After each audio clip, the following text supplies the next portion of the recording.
Welcome one and all to another edition of Swiss's Commuting Chaos. And if you're new to the channel or you haven't yet subscribed, hit the pause button and subscribe. And do hit the like button. That's a Steve-O, we're back. It's always good to be back, Carl. It's always good to be back. That's a Steve-O, it looks like it's a bad start for the week for Swiss there, because somebody's nicked his parking spot. Carl, that's bloody outrageous, mate. I mean, doesn't the owner of that bloody Honda actually know who Swiss is?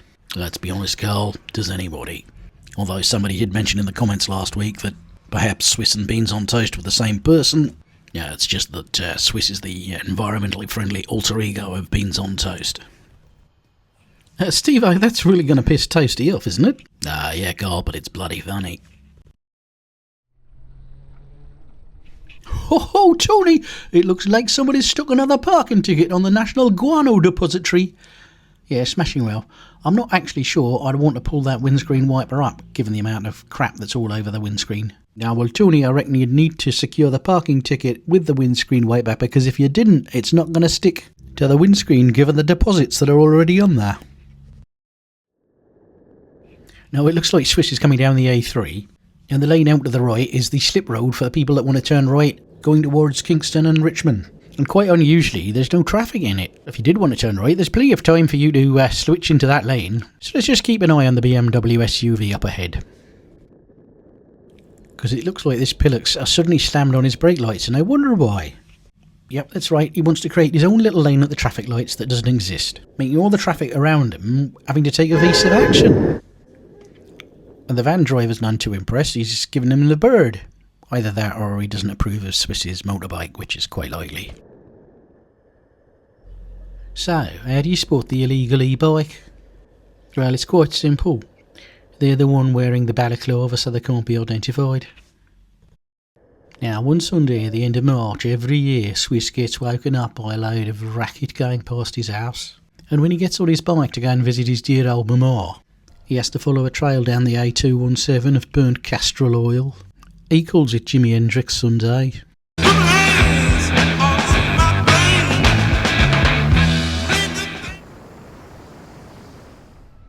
Although some of the protagonists aren't actually riding vehicles that are that old, and whilst that is a lovely old Norton, I'm not actually sure that the top box does much for it. And as for you, mate, you're just taking the piss, aren't you? Now, you have to admire some of the lengths people go to make sure they're wearing period costume. Whilst they start out like this, by the time they've got to Brighton, they'll look like Cherry Thomas.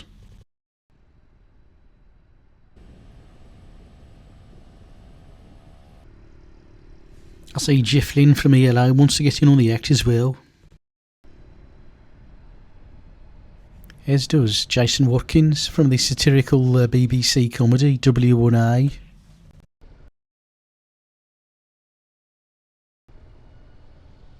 Whereas this chap's one of the clearance crew from Chernobyl. This chap's also one of the clearance team from Chernobyl, but he's a higher rank, so he gets a different colour uniform.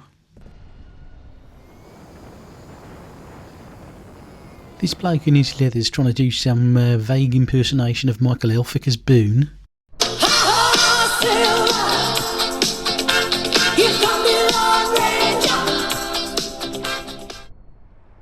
Now, what you've got to remember is that these motorbikes have got a top speed of about 15 miles an hour and the stopping distance of an oil tanker. So it's always good to involve an Audi driver that's got plenty of empathy and understanding.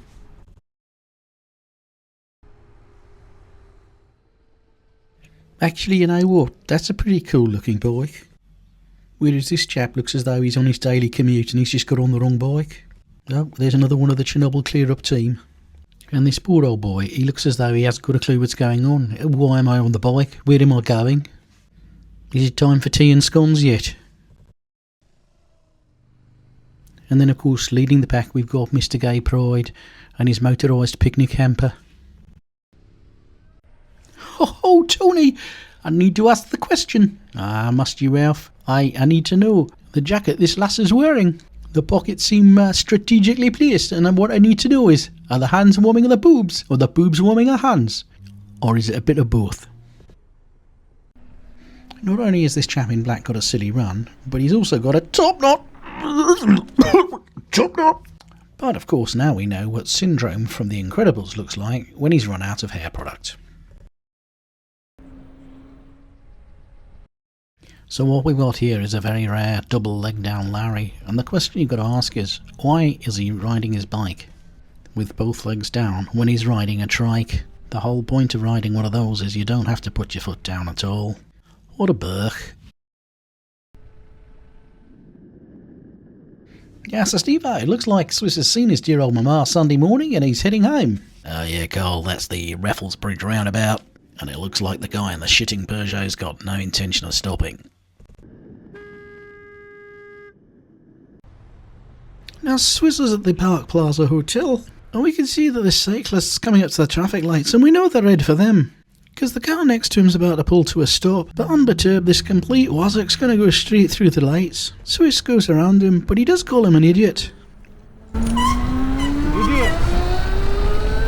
But as the Muppet goes past Swiss, he has to have a go back at Swiss. What are you shouting for? You idiot! You jumped the red light! And of course, he's remonstrating with Swiss whilst he goes through yet another red light. What we're looking at here is two guys on lime bikes in the bus lane. There's a car sticking out into the bus lane, and they try and overtake another cyclist. One swerves out in front of the other, and the other has to swerve out to the edge of the bus lane. It caught my eye as particularly stupid, but not important. But then I got to the next set of traffic lights at Lambeth Bridge, and Burke and Jerk on their lime bikes pull up beside me. One of them nearly falls off on top of my motorbike, and having gone down the left-hand side of 2 lanes of traffic, the guy at the front then points out that they want to be turning right. And of course what we really need now is successive governments to pass legislation that lets stupid people take themselves out of the gene pool. It's called Darwinian selection, and it stops these idiots procreating. Now, you've got to remember that these people are called 20-minuters for a reason, and that's because they've got about 20 minutes of life expectancy on the open road. Because this bleeding idiot, he hasn't looked in his mirrors, he's not indicated, he's not checked over his shoulder with a lifesaver, he's just changed lanes. So, what do you think of his driving then? Why, a load of old bollocks. And then when Swiss pulls alongside him, he's totally shocked. Oh, where'd he come from? Now, so Steve-O, we're the headline act again. As always, Carl. Yeah, it looks like Swiss is at Smithfield Market. Now, so Steve-O, it looks like the lights are changed. Swiss is going to pull away and, Struth, mate. I mean, fuck me sideways with a Krispy Kreme donut. I think you're quite entitled to use your word here, mate. Yeah, Carl. Thanks for watching, and if you've enjoyed this video, hit the like button, and stay safe out there, guys, because it's a bloody mad world.